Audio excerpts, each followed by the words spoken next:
Hello നമസ്കാരം, പുതിയ വീഡിയോയിലേക്ക് എല്ലാവർക്കും സ്വാഗതം. 3-4 ദിവസം മുന്നേ ഞാൻ ഈ ഹരിതീർത്ഥക്കര വെള്ളച്ചാട്ടത്തിൻ്റെ ഒരു വീഡിയോ ഇട്ടിരുന്നു. അതിന് ചെറിയൊരു കോപ്പറേറ്റ് ക്ലെയിം കിട്ടിയതുകൊണ്ട് വീഡിയോ ഒന്നുകൂടി അപ്ലോഡ് ചെയ്യേണ്ട ഒരു അവസ്ഥ വന്നു. അപ്പോഴാണ് അറിഞ്ഞത് 3-4 ദിവസത്തെ മഴയ്ക്ക് ശേഷം വെള്ളച്ചാട്ടത്തിൻ്റെ ആകെ രൂപം തന്നെ മാറിയിട്ട് ഒരു അടിപൊളി കിഡു വ്യൂ ആയിട്ടാണ് ഇപ്പോൾ വെള്ളച്ചാട്ടം ഉള്ളതെന്ന്. അങ്ങനെ നമ്മൾ വീണ്ടും ഹരിതീർത്ഥക്കര വെള്ളച്ചാട്ടത്തിൽ എത്തിയിട്ടുണ്ട്. അപ്പോൾ ഇതിൻ്റെ കുറച്ച് വിഷ്വൽസും ഡ്രോൺ വ്യൂസും നിങ്ങളെ കാണിക്കാമെന്ന് കരുതിയിട്ടാണ് വീണ്ടും ഇങ്ങോട്ടേക്ക് വന്നത്. ഒരു സ്പെഷ്യൽ കാഴ്ച ഉണ്ടെന്ന് വെച്ചാൽ ഇവിടെ ഒരു പനമരമുണ്ട്. അത് പൂത്തത് 80 വർഷത്തിന് ശേഷമാണ്. ഏതായാലും നമുക്ക് അതിൻ്റെ ഒരു ഡ്രോൺ വ്യൂ കൂടി കണ്ടിട്ട് ഈ വീഡിയോ അവസാനിപ്പിക്കാമെന്ന് കരുതുന്നു.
അപ്പോൾ ഈ തുടർച്ചയായ മഴയ്ക്ക് ശേഷം ഈ വെള്ളച്ചാട്ടത്തിൻ്റെ രൂപം തന്നെ കംപ്ലീറ്റ് മാറിയിട്ടുണ്ട്. ആ വ്യൂ നിങ്ങളിലേക്ക് എത്തിക്കാണ്ട് എനിക്കൊരു സമാധാനമില്ല. അതുകൊണ്ടാണ് ഞാൻ വീണ്ടും ഇങ്ങോട്ടേക്ക് വന്നത്.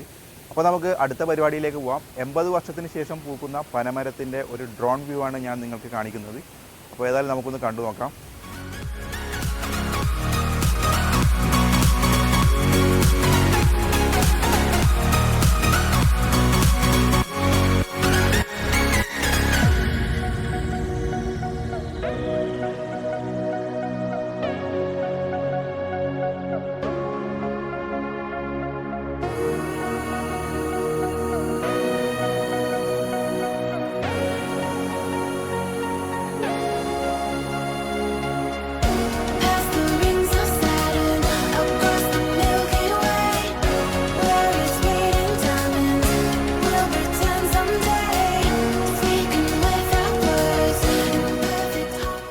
പിന്നെ വേറൊരു കാര്യം, കഴിഞ്ഞ വീഡിയോയിൽ ഞാൻ സൂചിപ്പിച്ചിരുന്നു, ഈ ഒരു സ്ഥലം ടൂറിസ്റ്റ് പ്ലേസ് ആയിട്ട് ഗവൺമെൻറ് കൺസിഡർ ചെയ്യുന്നുണ്ടോ എന്നുള്ള കാര്യം.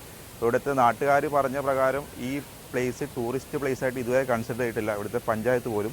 ഇപ്പം നമ്മുടെ ഗവൺമെൻറ് ഒരു റൂൾ ഇറക്കിയിട്ടുണ്ട് ഈ ടൂറിസ്റ്റ് പ്ലേസൊക്കെ റീഓപ്പൺ ചെയ്യുന്നുള്ള കാര്യം. അപ്പോൾ ഈ പ്ലേസ് ഏതായാലും റീഓപ്പൺ ചെയ്തിട്ടില്ല. ഇത് സ്ട്രിക്ട്ലി ക്ലോസ്ഡ് ആണ് ഇപ്പോഴും, എൻട്രി റെസ്ട്രിക്റ്റഡ് ആണ് എന്ന കാര്യം നിങ്ങൾ ഓർത്ത് വെക്കുക. അപ്പോൾ ഗൈസ്, ഇതാണ് ഈ വെള്ളച്ചാട്ടത്തിൻ്റെ ഒറിജിനൽ രൂപം. 3-4 ദിവസം മുന്നേ ആയിട്ട് വീഡിയോയും ഈ വീഡിയോയും കണ്ടാൽ നിങ്ങൾക്ക് മനസ്സിലാവും എന്താണ് ആ ഡിഫറൻസ് എന്നത്. അപ്പോൾ ഇതിൻ്റെ റൂട്ടും കാര്യങ്ങളൊക്കെ ഞാൻ കഴിഞ്ഞ വീഡിയോയിൽ പറഞ്ഞിരുന്നു. ഇതിൻ്റെ ലൊക്കേഷൻ ഡീറ്റെയിൽസ് ഞാൻ ഈ ഡിസ്ക്രിപ്ഷനിൽ ആഡ് ചെയ്യുന്നതാണ്.